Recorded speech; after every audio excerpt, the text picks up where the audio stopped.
For those of you who don't know, Olivia and I are roommates. We have lived in Het East together for 3 years. For our senior speech, we wanted to talk about our relationship and what has shaped it. It all started sophomore year when I elected to have a new student as my roommate.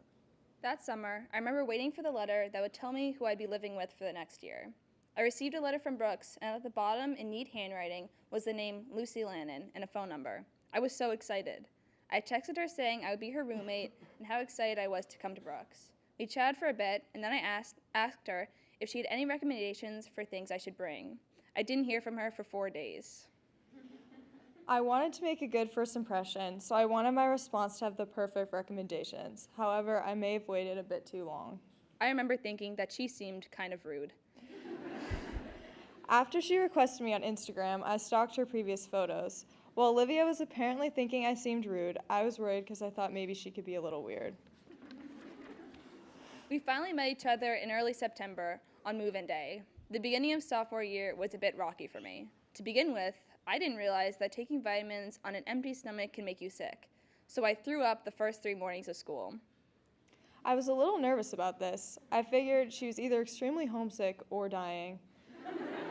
As the Brooks veteran, I felt a sort of duty to take care of my new helpless roomie.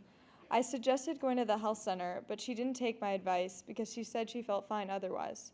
After 3 days, I was getting concerned about how long this would last. I wondered if it was a sign about how this was all going to work out.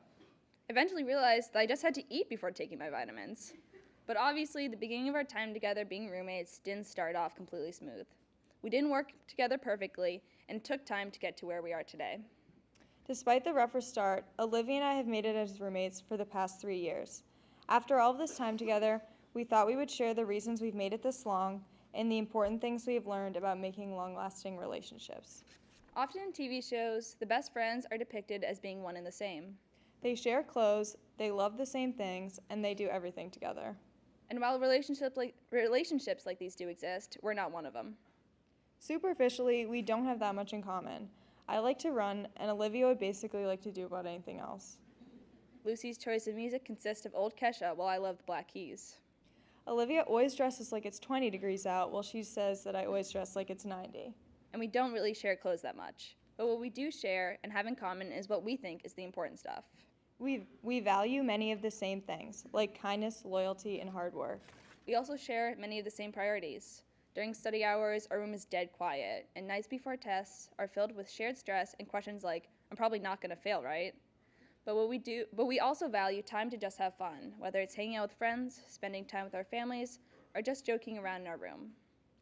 What Olivia and I have in common is what is important in relationships. Having the same morals and values sets a better space for respect than the superficial can, which is really what makes a relationship last. So while we had the moral groundwork for a strong relationship, we didn't work well together right off the bat. This brings us to our next point, the process of how we got to where we are now. Sophomore year was not free of arguments. Sometimes there would be things we would disagree on. And while the majority of these things were small, we still disagreed, which could bring us apart. One of these things included Lucy reading late at night. After finishing the rest of my work, I like to read my English reading once I'm in bed. I never do homework in bed. I read one time that apparently doing it associates your bed with stress and can hurt your sleep. And trust me, I don't want to do anything to hurt my sleep. I don't mind doing my reading and homework in bed because for me it actually relaxes me and I'm able to concentrate better.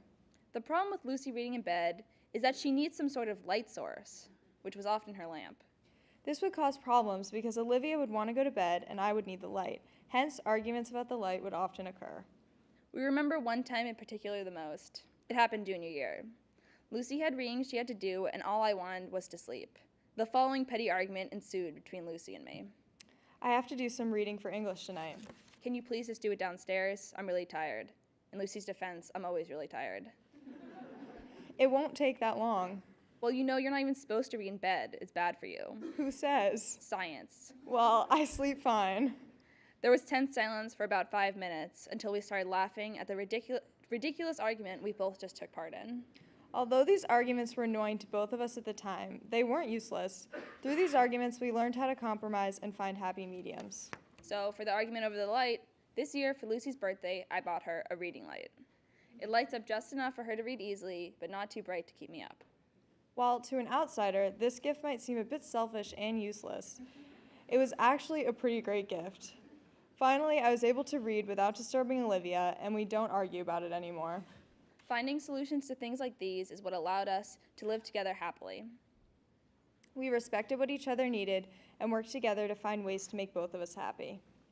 Our arguments were also never out of hate for the other person. In strong relationships, arguments can't be out of malice and spite. We cared about the other person enough to work through our differences so our relationship could improve. So, in addition to our common morals, which formed a solid basis for respect, our relationship was also built off commitment and patience. We were both committed to making sure the other person was happy and comfortable. This took time and trial, but in the end, we worked it out. Now, as seniors, on our third year of living together, we argue less, and if we do disagree about something, it is often solved quickly and without much of a deal at all. But a key to us working out our problems was also honesty. Honesty is key for relationships. I've been pretty honest from the start. A couple weeks into sophomore year, Lucy made a comment about my towels on the door handle. Doesn't it bother you that the towel is touching the door handle? I shot back, "Doesn't it bother you that you're so passive-aggressive?" I wasn't quite as straightforward as she was, but we've learned that if you want a relationship to work out, you need to be honest with the other person. No one is a mind reader, so the only way that someone will know you're upset or want something to change is through honest communication. It's also just much more relaxing to have someone you can be honest with when something is bothering you.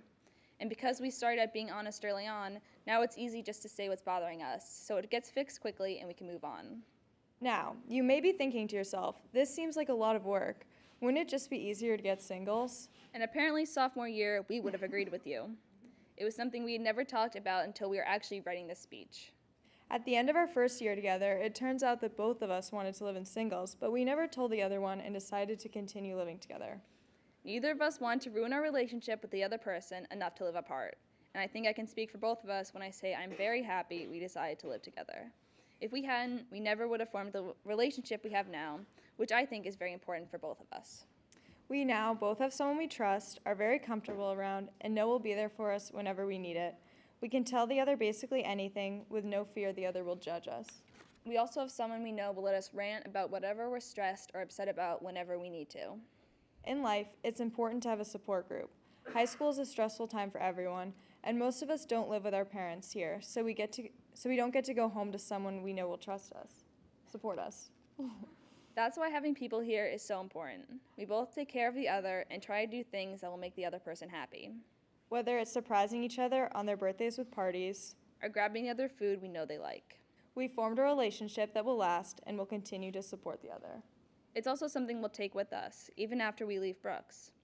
Even if we aren't always in contact, the work we have behind us will make it easy for us to pick up just as we left off. This dependability that we have, we believe can be available to people in any relationship, whether it be in a roommate pairing like ours, a friendship, a spouse, or others. Brooks is the perfect place to create long-lasting relationships. Here we get the luxury of spending lots of time with other people in our community in close proximity. Take advantage of all this time that we are given with members of our community to form meaningful relationships that not only make your experience here better, but also outlast your time here. Find people that you not only connect with on the superficial level, but also on a deeper level. And when you find these people, don't let disagreements turn you away. Allow yourself to grow through them. Of course, when we all leave Brooks, we will leave it with a diploma, but what we will also leave with are these relationships. And the ones that we put effort into are the ones we are going to cherish and fall back on years to come. And I know that when Lucy and I leave, we'll still have a relationship and the memories that come with it to remember our time here. Thank you. you.